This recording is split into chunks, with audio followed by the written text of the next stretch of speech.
Okay, today we're going to keep working on our foldable.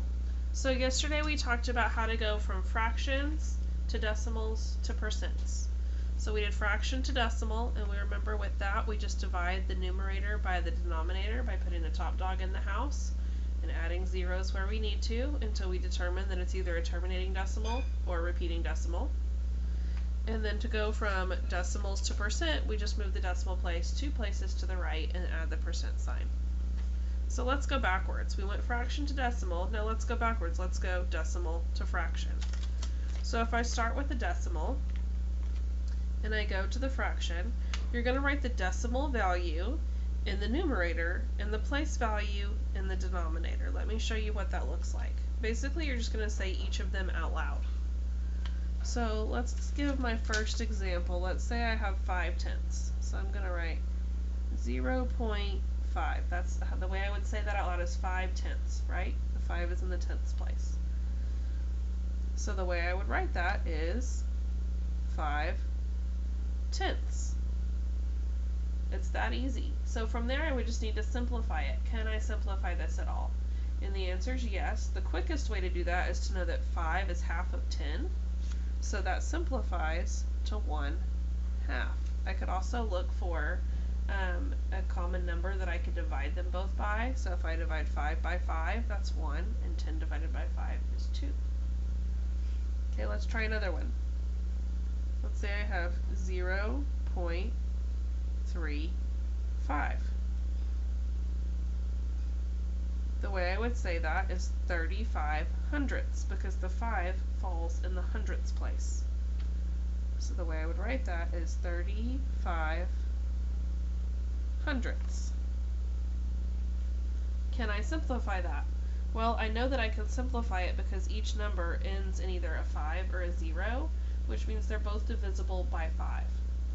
So 35 divided by 5, well, what times 5 equals 35? I should know that the answer to that is 7. And then 20 divided by 5, I'm sorry, I just said the answer. 100 divided by 5. The shortcut for that is I can cover up a 0. How many times does 5 go into 10? The answer to that is 2. I just add a 0 back, and that makes 20. Now I can look at 7 over 20 and see that I cannot divide either one of those by a similar number. 7 is a prime number, so it's only divisible by 7 and 1. So that won't work. That's lowest form right there. Okay, what if I have a whole number with a decimal behind it? So let's say I have 2.06. Well, I know that that 6 is in the hundredths place, tenths, hundredths, right? So I'm going to keep my 2 a whole number, and then I'm going to write 6 hundredths. Can I simplify that? Well, I know I can easily divide 6 in half, so half of 6 is 3, and I can easily divide 100 in half, and half of 100 is 50. I can't divide 50 by 3, so that's lowest form right there. Now, see how I only wrote the fraction there? Make sure that you also include the whole number. So you should have your 2 that should follow it and should go in front of that fraction. That's what we call a mixed number. There's a whole number and a fraction. So keep that whole number with it. Let's do one more mixed number. Let's say I have 1.437. So I keep my 1 whole number, and then I have 437, that's tenths, hundredths, thousandths. So my denominator should be 1,000. Now this seems a little tricky because I don't have a calculator. I don't know how many times one goes into the other, but I know that a 7 is only divisible by 7 and 1, and 1,000 is not divisible by 7. So this is actually lowest form right here. This would be my final answer. To help you remember place value, I have these little printouts. You can glue this on your next page. So as you're working on problems that have you converting from decimal to fraction, you can look at your place value and use your pencil to really lightly write in that number or just in your head, line up those numbers so that you can see place value. So glue this in your journal on the next page to refer to when we do these problems. All right, now we're going to go backwards. Yesterday we did decimal to percent. All you do is move the decimal 2 places to the right, add the percent sign. Today we're going to go backwards, percent to decimal. So all you do is move the decimal 2 places to the left and take away the percent sign. So these are very easy. So, and essentially that's the same as dividing by 100. So let's say I have 6%. Well, that'd be the same as 6 divided by 100. So if I were to do that, it would be 6 in the house and 100 out here. Well, I can't do that, can I? So I'd have to add a decimal point here, add 2 zeros. Well, can 100 go into 6? No, so I'd put a 0 here. Can 100 go into 60? No, so I'd put a 0 here. Can 100 go into 600? Yes. 100 goes into 600 6 times.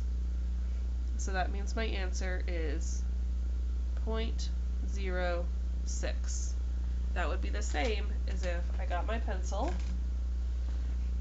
moved my decimal 2 places to the right, and added a 0. Okay, let's do a few more.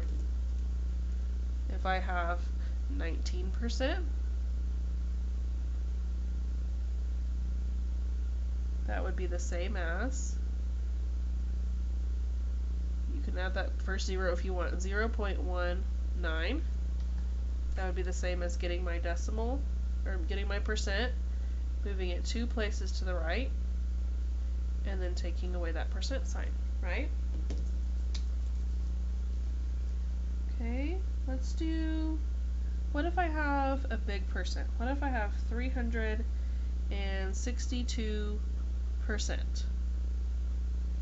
So where my percent is where I'm going to start. I'm going to move 2 decimal places to the left, and now my decimal goes right there. So I'm going to have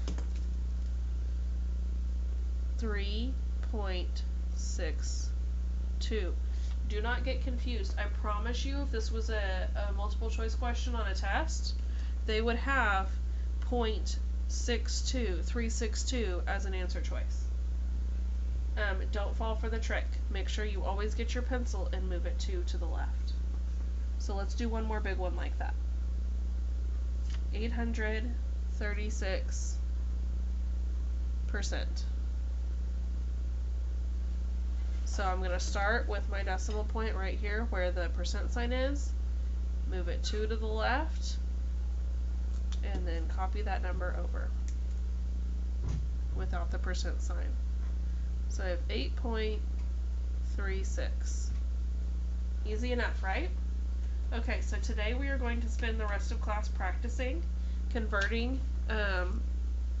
fractions to decimals, decimals to fractions, decimals to percent, and percents to decimals. So there's one worksheet you're going to do that's going to practice that. Let me see if I can show you what it looks like. No, I don't have it. It looks like candy corns. You're going to work on that. And then you're also going to play a game called Quiz Quiz Trade, and I'll include the directions for that.